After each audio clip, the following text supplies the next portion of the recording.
Okay, part 2. Hopefully part 1 wasn't too much for you guys. If you have questions at any point in time, please email me. It's a lot different to do this in class than it is over video.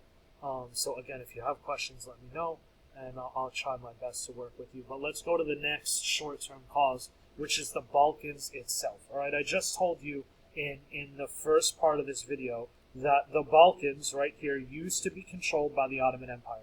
All right, and now the Ottoman Empire is collapsing in on itself. They're going through a revolution which is eventually going to turn the Ottoman Empire into modern-day Turkey. All right, it completely loses its empire and kind of falls back into one nation that's ruled by one ethnicity.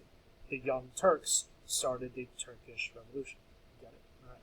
So, essentially what happens is as it's kind of falling back, people like Austria are going to say, okay, I've got an opportunity to gain more territory, to annex territory, I'm going to take it. All right? And Austria-Hungary was not the only one to do this. All right? Italy is going to fall in line as well. So if we look over here, all right, Italy is going to go to war with the Ottoman Empire over Tripoli. All right? Tripoli is modern-day Libya. All right? So again, we're dealing with North Africa. Africa was a hot commodity. It's very rich in natural resources. It's got a lot of trade routes. It's very, very, very important to have something in Africa. All right, so the Italians want in.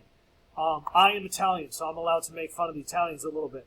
We are not very good at war. All right, huge lesson in this class. The Italians, we can make food, we can make wine, we're big with fashion.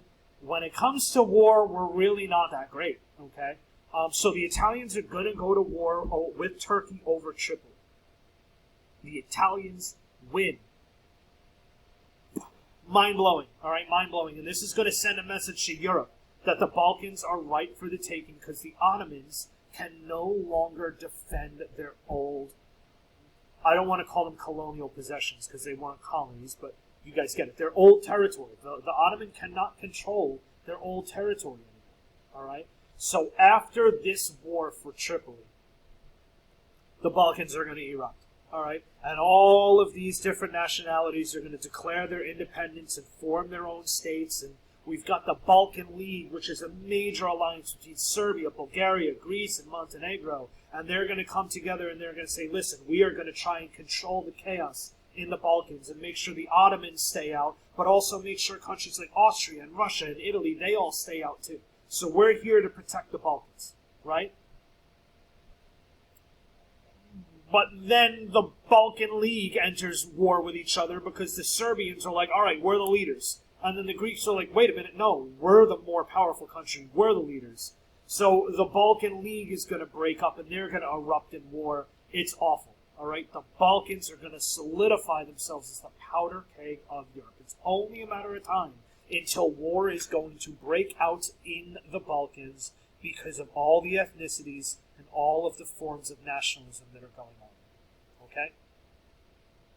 Cool. Let's go to our takeaways. Powder keg, I said that a bunch, and we are one step closer to war, right? The balloon is this big right now. It can barely take another kind of pump of air. Okay? League.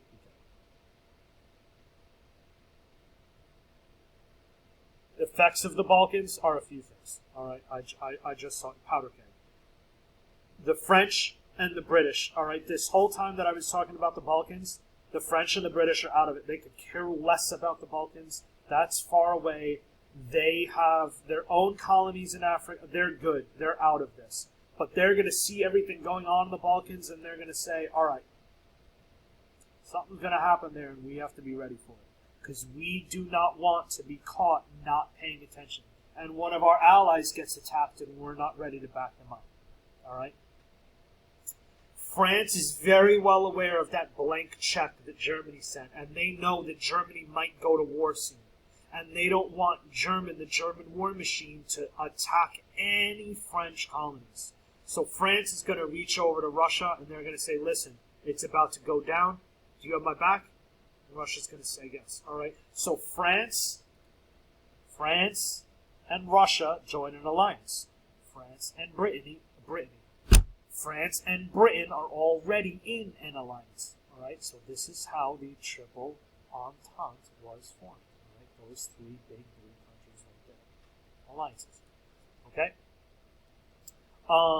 Germany doesn't really care about the Balkans very much, but it knows that it has to have Austria's back, because if it comes time for war, Germany needs support from Austria, because it knows that France is going to attack it. So there's a lot going on in these short-term causes that are all rooted in in that mania, right? That's why I call it mania and not just the mania. It is mania. It is chaos going on in Europe at the time. And then this happens. Okay? Now this is a bit to follow here. We've got Archduke Franz Ferdinand. An archduke is essentially a prince. All right, so we've got a prince of Austria-Hungary, right? That's gonna go to Bosnia. All right, Sarajevo. This place right here. Sarajevo is in Bosnia. Okay. He's going because of the annexation of Bosnia. So think about this guy, a prince, and he's kind of touring new territory, right? The Black Hand is a Serbian nationalist group. Okay, so let's tie this all together real quick. Serbia in the Balkans thinks that it is the best ethnicity in the Balkans. And when Bosnia was taken by Austria without Serbian consent, Serbian nationalists are angry at Austria. So the Serbian nationalists are in Bosnia trying to rid Bosnia of Austrian rule so that Serbia can kind of declare itself the leader. All right, I know that's a lot to wrap your head around, especially on a video. Okay, but try to follow. So, the Black Hand, Gavrilo Princip, that's the name of the guy, is going to assassinate Archduke Franz Ferdinand. So we've got a Serbian nationalist group in Bosnia killing a prince of Austria-Hungary. Time out. Let's pause. Do we have this? I'm going to say it one more time. The Black Hand. We've got a Serbian nationalist group in Bosnia that's assassinating the Austria-Hungarian prince. Whew. All right. So now a kind of modern question for you guys. Austria-Hungary is super angry at Serbia. All right, so Austria-Hungary is going to demand that Serbia pay for the actions of the Black Hand. But the Black Hand is a terrorist group. Is a country responsible for the actions of a terrorist group? I don't know. That's a question that's still around today, right? And by terrorists, they are nationalists, all right? They just use the word terrorist, all right? So it's a Serbian nationalist, all right? We're going to go over stuff like that when all of you get to class, okay? But that's a question. That's a question to think about. Should a country be responsible for the actions of an organization that operate within the country, but don't have to listen to the country's rules, right? Serbia did nothing wrong. It was the Black Hand. But Austria is going to ask Serbia to pay, right? So they are going to give Serbia an ultimatum and 48 hours to listen. And Serbia goes, okay, we'll do this, and this. But there was one thing on the ultimatum the Serbians were not willing to do, and that was essentially give up Serbia to the Austrians. They're like, no, we're not going to do this. We didn't even do anything. It was the Black Hand, right? Serbia, the country, did nothing wrong here. So this isn't good enough for Austria. Austria is a little bit cocky because it's got the blank check, right? It's got Germany right over its shoulder, and it knows if it's going to go to war with Serbia, with the Germans behind them, they're going to wipe the floor with the Serbians. So they're very unreasonable here, and Austria-Hungary is going to declare war on Serbia. That's why this event is known as the spark. The powder keg is lit.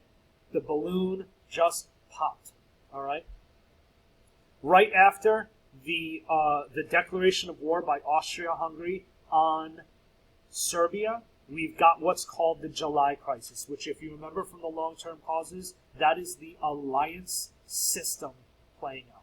Okay? So in July, you guys do not need to memorize this. This is how it all breaks down. All right? This is the alliance system going into play. All right. So if Austria-Hungary declares war on Serbia, Russia is Serbia's ally. So Russia would then declare war on Austria-Hungary. If Austria-Hungary gets war declared on, Germany would declare war on Russia. Russia and France are in an alliance, so France would now declare war on Germany. That's what I mean by the alliance system. I said dominoes. Once one domino falls, they all fall. That's the alliance system playing out. In World War I, the alliance system is called the July Crisis. All right here. July Crisis. All right, and we have this. Oh wow, I can move my face. I didn't know that. I learn something new every day. I'm going to move my face over here. We've got a picture. I want you guys to take a minute and think about this picture. What is this picture talking about? All right. Ultimately, this picture is going to be about the long and short-term causes of World War I erupting. Right. So you've got a little fire here, and all of these different logs is what going to make World War I become a fire, become a hot war, right? That's what the meaning of this cartoon is. This video got really long. I'm sorry. 1.2 is super complex. There's a lot that goes into it. Hopefully you guys followed along. If you didn't, you can Zoom me, you can email me, do whatever you have to do to get this under your belt. I am here to help you. Let me know what I can do. Be good.